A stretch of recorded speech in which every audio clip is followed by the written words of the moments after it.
bienvenue dans cette nouvelle vidéo de lecture.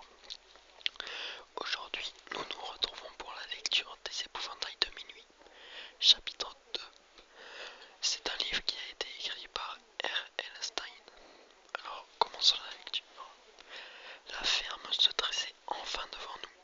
J'étais folle de joie. Je ne la trouvais pas particulièrement belle ou originale, mais je l'aimais comme elle était. J'aimais la grange et son odeur de foin coupé. J'aimais les meuglements des vaches menées au pré. J'aimais regarder les longs épis de maïs onduler sous le vent comme les vagues de l'océan.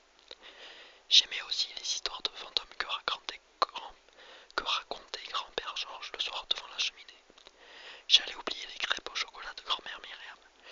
Elles étaient si bonnes que parfois, bien après les vacances, j'en rêvais encore chez nous, en ville. Et surtout, j'aimais les visages rayonnants de joie de mes grands-parents lorsqu'à notre arrivée, ils accouraient pour nous embrasser. Je sautai de la camionnette et franchis en courant le portail de la ferme. J'allais enfin les retrouver. Grand-mère sortit la première. Elle écarta les bras et laissa la porte de la maison claquer derrière elle. Grand-père la suivit aussitôt. Il se hâta vers moi avec un grand sourire. Je remarquai immédiatement qu'il boitait bien plus que l'année précédente et s'appuyait sur une canne. L'émotion des retrouvailles me fit rapidement oublier ce détail. Comme je suis contente de vous voir, ça fait si longtemps, ne cessait de répéter grand-mère. Suivirent les commentaires habituels sur le fait que nous avions grandi, que nous n'étions presque plus des enfants. On vous a installé le câble depuis l'an dernier, demanda Marc, traînant son sac à dos par terre. Le câble télé, dit grand-père en faisant la grimace. Certainement pas. Nous avons nos 3 chaînes, ça suffit largement. C'est nul, bougonna Marc, déçu. Henri passa devant nous, une valise dans chaque main. Vous devez mourir de faim, s'écria grand-mère Myriam. J'ai fait de la soupe et des sandwichs. Ce soir, nous aurons du poulet avec du maïs. Le maïs est très doux cette année, comme vous l'aimez. En rentrant dans la maison, j'observais mes grands-parents. Ils avaient vieilli l'un et l'autre. Ils marchaient plus lentement que dans mon souvenir. Grand-père boitait terriblement. Tous les deux semblaient très fatigués. Grand-mère Myriam était petite et ronde. Elle avait un visage jovial, encadré de cheveux bouclés roux, d'un roux incroyable, très vif. Elle portait des lunettes carrées qui lui donnaient un air un peu démodé. Elle aimait les robes amples. Je crois que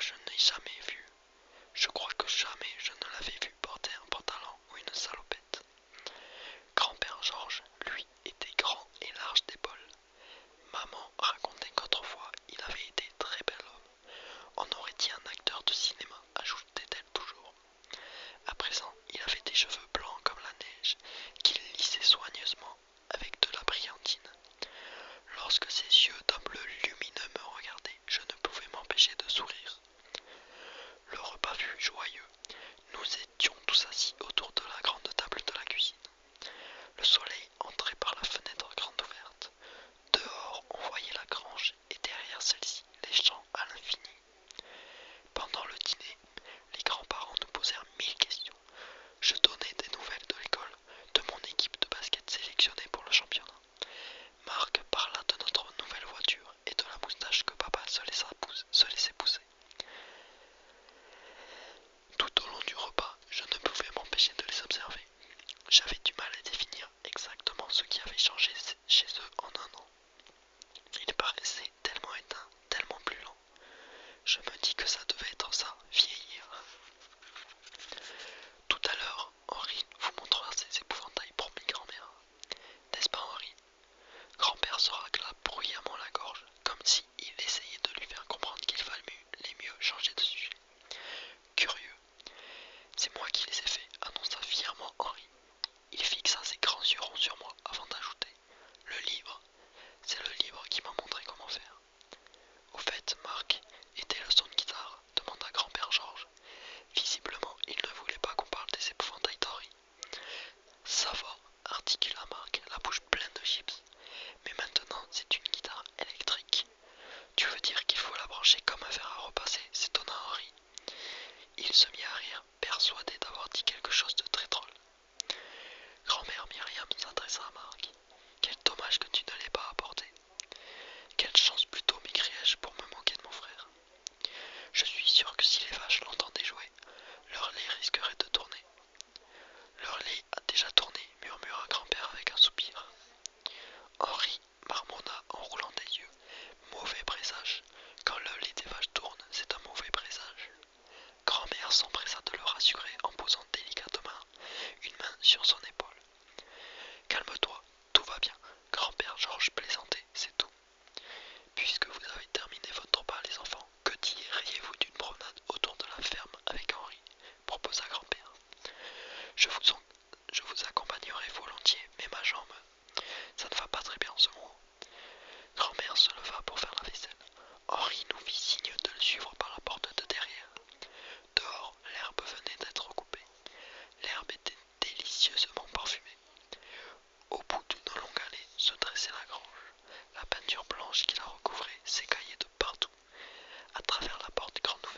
J'espère